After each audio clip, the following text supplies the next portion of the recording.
Welcome back to the David Pakman Show. Welcome to the bonus show. You might have thought from the background of Dave's shot that he is in a brothel, but no, he has assured me he is not. I'm still not convinced. Yeah. So I saw this article about what Facebook paid in corporate tax in 2014 in the UK, and I was thinking to myself, I know we have listeners over there and members, I believe, right, Dave? Yes, absolutely.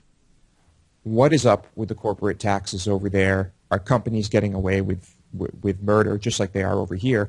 Facebook paid about 4,000, excuse me, 4,327. Now, it's not euros. Is it? What's the currency over there? Pounds. It's a pounds, right? That's right. Yeah. Why didn't they go to the euro? Probably a good call, but pounds. And so I'm not sure exactly how that translates to U.S. dollars, but I can assure you it is not much money at all. Not much money, especially considering Facebook profits. Now, this is nothing against Facebook. Of course, they should take advantage of every tax loophole or write-off or anything they can because the system has allowed it. And I'm just wondering if the UK has the same issues that we have over here when it comes to this.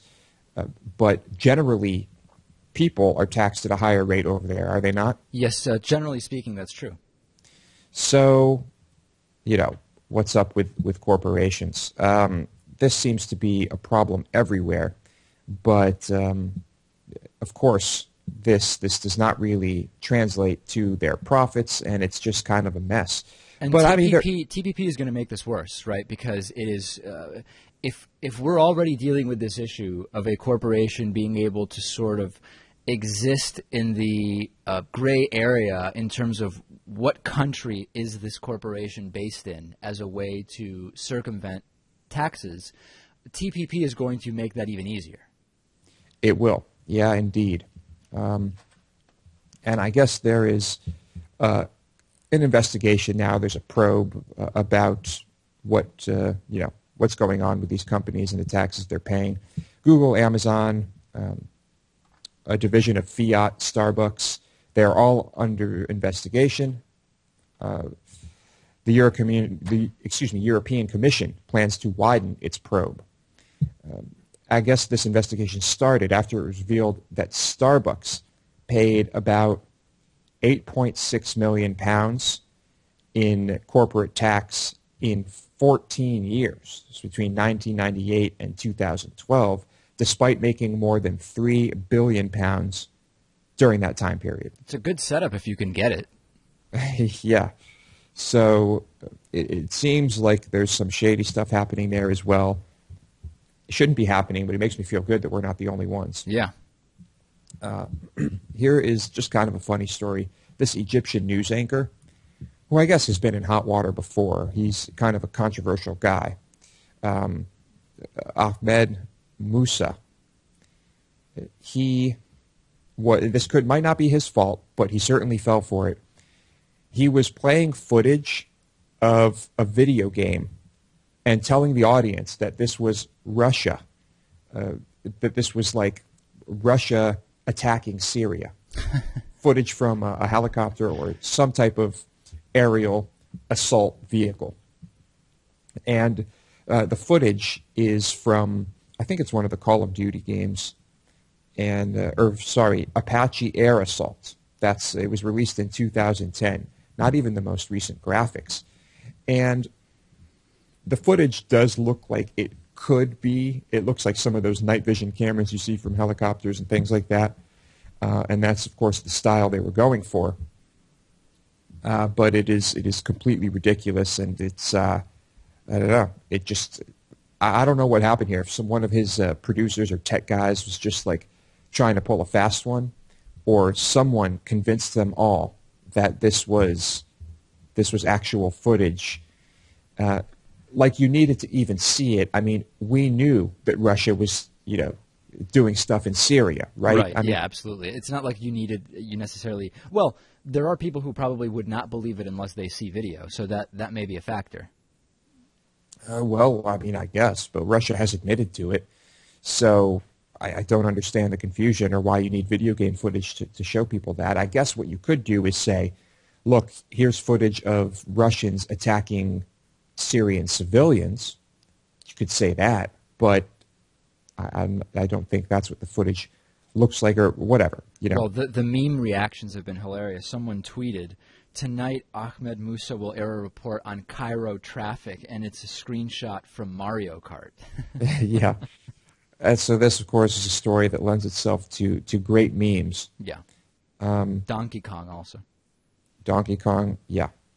And what did this guy get in trouble for before? I think he was he was sentenced for 2 years in prison and fined not much money, but 2 years in prison because of a libel case. Another court, I guess, later overturned that sentence, but legal action has been taken against him a bunch of times, I guess. I don't know. I don't know what's going on with Egyptian news anchors, but I don't know if it's really even news. Maybe it's just an opinion show. Yeah. Crazy stuff.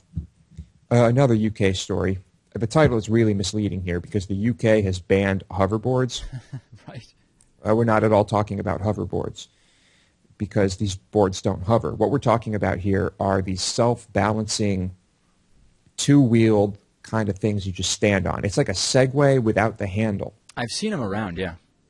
I saw one here. I think it was here in Boston, and someone was riding around on one, and it didn't look like they had mastered it. I don't know if you can master this thing because they were kind of all over the place, and people were like kind of dodging them.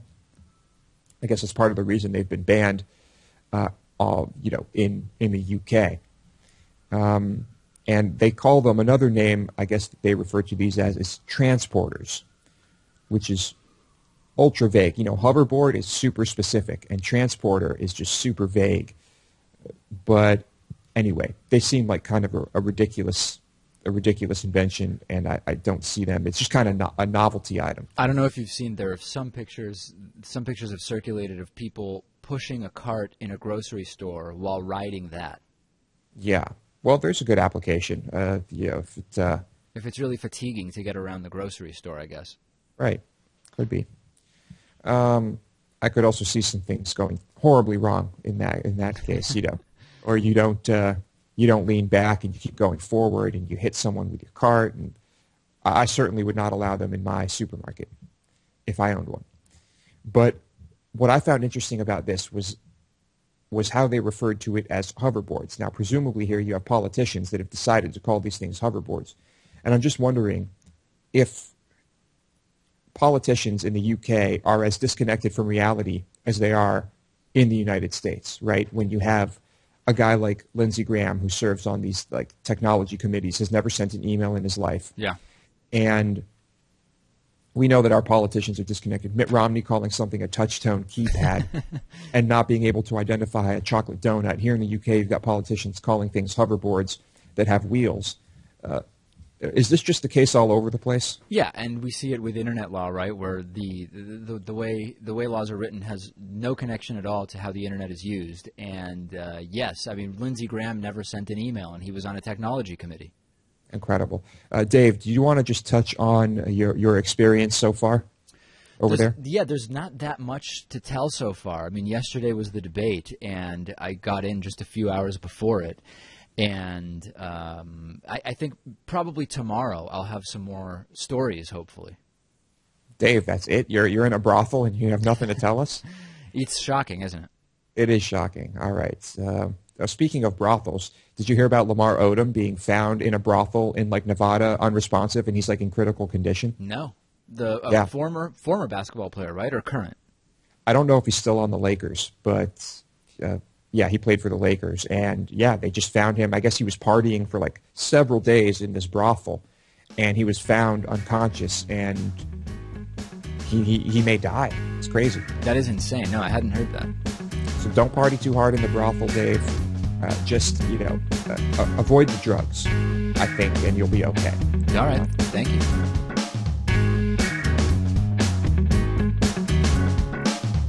The David Pakman Show at davidpakman.com.